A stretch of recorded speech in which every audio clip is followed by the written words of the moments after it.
منذ بداية فصل الصيف تعتاد أدهم على اصطحاب عائلتها إلى شاطئ البحر الذي يمثل التأمل في أمواجه بمثابة برنامج شبه يومي، تأمل تشعر بأنه يخفف عنها وعن صغارها شظف العيش الذي حل عليها ولم يرحل منذ سنوات.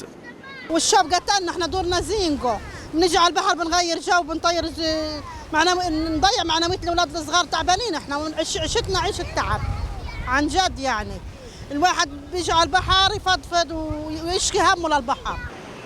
إلى أقصى نقطة في شمال قطاع غزة وعلى بعد مئات الأمتار من أبراج الاحتلال العسكرية، يزدحم الشاطئ بالمصطفين خصوصا خلال ساعات انقطاع الكهرباء.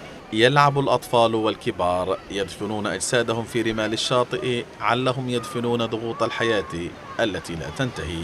البيوت والله نار، والله مش عارف أطب البيت، حام وفيش الكهرب 6 ساعات بتيجي في 24 ساعة، 6 ساعات، والوضع صعب. يعتبر بحر غزة هو المتنفس الوحيد لأهالي قطاع غزة في ظل الحصار والإغلاق والمعاناة والبطالة وحالة الحالة النفسية التي يعيشها قطاع غزة.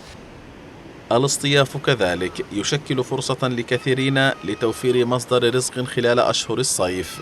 بعضهم يعملون على تأجير القوارب الصغيرة أو يستخدمون الجمال لإمتاع المصطفين، أما بيع الألعاب البحرية فهي الأكثر شيوعا.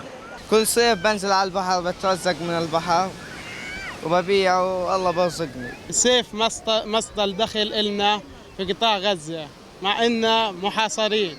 بنطلع من الساعة 6 الصبح على رزقتنا، من دالنا منين نحلق من الشمس، شوف كيف منين نحلق علشان نعمل لنا 20 شيكل.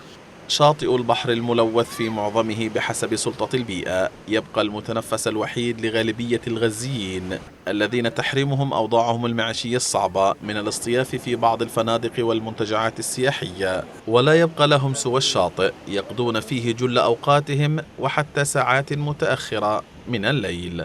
لتلفزيون القدس، محمد الأسطل، قطاع غزة.